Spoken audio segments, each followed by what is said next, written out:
Hello বন্ধুরা, কেমন আছো সবাই? আশা করছি সবাই খুব ভালো আছো। দেখো আমি আরও একটা নতুন ব্লগ নিয়ে চলে এসেছি। দেখো এটা হচ্ছে দুর্গাপুরের বিসর্জন ঘাটটা, মানে ব্যারেজের কাছে।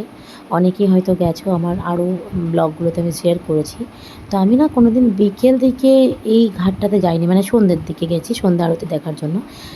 বিকেল 5:30 নাগাদ এই ঘাটে গেছিলাম। তো কি সুন্দর লাগছে, দেখো পুরো পরিবেশটা কি সুন্দর, সবাই বেড়াতে গেছে, শান্ত পরিবেশ। দেখো জলটা কি সুন্দর লাগছে না? ওই দেখো নৌকা বিহারে যাচ্ছে অনেকেই, ওই দেখো মা দাঁড়িয়ে আছে, আমি ক্যামেরা করছিলাম। আর এত সুন্দর লাগছে কি বলবো তোমাদেরকে। ওখানে মানে এমনি আমরা একটু মার্কেট দিকে গেছিলাম, তো মা বললো চল ঘাট থেকে ঘুরে আসি। তো ওই দেখো কি সুন্দর যে লাগছে, আমি আর মানে এগুলো ক্যাপচার না করে পারলাম না, এত সুন্দর লাগছে দেখতে। সূর্য অস্ত গেছে এরকম সময়, মানে গোধূলি বেলা যেটাকে বলা হয়। দেখতেই পাচ্ছ কি সুন্দর নদীর ওপর, নদীটার ওপর এটা পড়েছে। মানে সূর্য যে অস্ত যাচ্ছে, সে মেঘের যা লাল রঙের যে আভাটা থাকে, দেখো কি সুন্দর লাগছে। সেই দিন ছিল পূর্ণিমা। তো বিকেলে অনেকক্ষণ দাঁড়িয়ে কত ছোট ছোট বাচ্চারা এসছে, 8 থেকে 80 অনেকেই এসেছে, যাদেরকে দেখলে মানে মন একদম ভরে যায়, এত সুন্দর একটা সৌন্দর্য। তো দেখতে থাকো আমাদের সাথে এই ব্লগটা, খুব ভালো লাগবে। তাই এবার থেকে ঠিক করেছি আমি এবার ঘাট গেলে, ধরো ওই 6:30 এরকম 6:45 সময় যাই। তো এবার ঘাট গেলে 5টা 5:30টার মধ্যে যাব। কি সুন্দর লাগছে কি বলবো। এই দেখো সূর্য মন্দিরটা, আর একটু পরেই দেখো ভিড় হয়ে যাবে। সন্ধে নেমে এসেছে। ওই দেখো যে লাইটগুলো হয় না, ল্যাম্প পোস্টগুলো, সেগুলো জ্বালিয়ে দিয়েছে। তো আস্তে আস্তে এইদিকে আলোতে ঝকঝক করছে, আর ভিড়ও বাড়ছে। আমি আর মা এখানে বসে আছি। আর মা বললো যে আরতিটা শেষ করে যাব। তো আরতিটা শেষ করে গেলে না 7:30 সময়, 7:45 সময় শেষ হয়। তো ওইদিকে রাত্রে খাবার বানাতে হয় মাকে, তো দেরি হয়ে যাবে বলে আমি বললাম না, বেশিক্ষণ দেখতে হবে না। তো দেখো সন্ধে নেমে গেছে। দেখো অনেকেই বসে গল্প করছে, অনেকেই নৌকা বিহারে গেছে। মন্দিরে এখনও অবধি মন্দিরটা খোলা হয়নি, কারণ পুরোহিত মশাইরা এখনও আসেননি, ঠাকুরমশাই ওনারা। তো এইখানে যে ঘাটটা দেখছো, ওখানেই আরতি করা হয়। দেখো খাবারের দোকান বসেছে, কত ফাস্ট ফুড, ফুচকা টুচকা সবই বসেছে। দেখো ল্যাম্পপোস্ট, এই দেখো মন্দিরেও আলো জ্বলে উঠেছে। সন্ধে একদম হয়ে গেছে। তখন বাজে, মানে আরতি শুরু হয় তোমার 6:30, 6:30 নাগাদ আরতি শুরু হয়। 6:30 6:45। দেখো তো সবাই নিজের নিজের মতো, কেউ সেলফি নিচ্ছে, কেউ ফ্যামিলির সাথে ঘুরতে এসছে, কেউ খাবার খাচ্ছে, কেউ মনোরম দৃশ্য দেখছে। তো খুব সুন্দর একটা পরিবেশ, মন ভালো করার একটা জায়গা বলতে পারো। সেদিন আমার মনটা একটু খারাপ ছিল।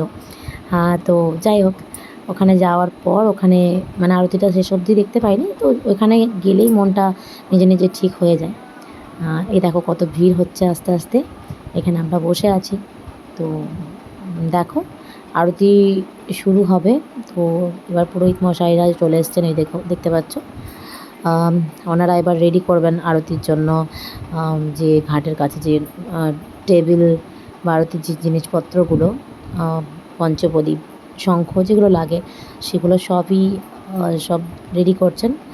আর আমরা মানে অনেকক্ষণ যেহেতু এসেছি, আমরা সন্ধ্যা আরতি অনেকবার দেখেওছি, দেখতেও খুব ভালো লাগে, কিন্তু অনেকক্ষণ বেরিয়েছি, বাড়িতে গিয়ে কাজ ছিল, তাই মাকে বললাম বেশিক্ষণ থাকবো না। তো তবুও যেটুকু সময় ছিলাম সেটুকু দেখো ক্যাপচার করেছি। আর ওই যে বলেছিলাম না যে সেদিন যেহেতু পূর্ণিমা ছিল, ওই দেখো চাঁদটা দেখতে পাচ্ছ গাছের আড়ালে, দেখো কী দিচ্ছে। এটা দেখো ল্যাম্প পোস্ট, ওই দেখো চাঁদটা কী সুন্দর লাগছিল। আমার ফোনে তো এত সুন্দরভাবে আসেনি না, তো বারবার আমি চাঁদটাকেও ক্যাপচার করেছি।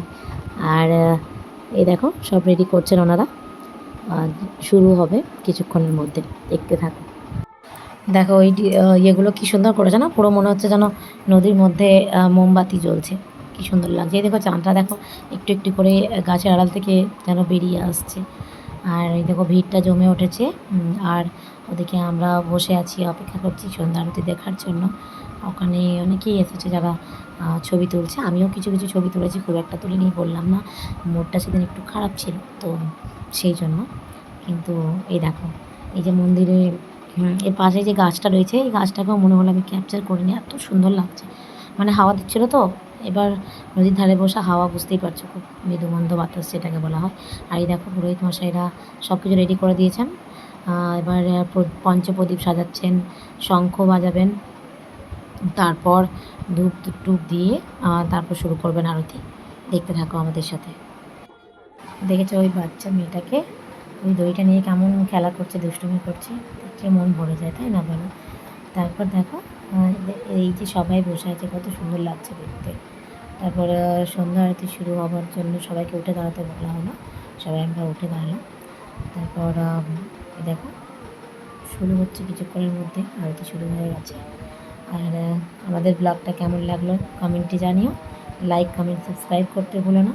আবার একটা নতুন ব্লগ নিয়ে আসবো, ততক্ষণের জন্য অনুরোধ রইল সবাইকে একবার বিসর্জন ঘাটে, মানে যারা যারা এখনও আসেনি তারা এসো আর দেখে যাও, খুব ভালো লাগবে। ততক্ষণে ভালো থেকো, সুস্থ থেকো, টাটা।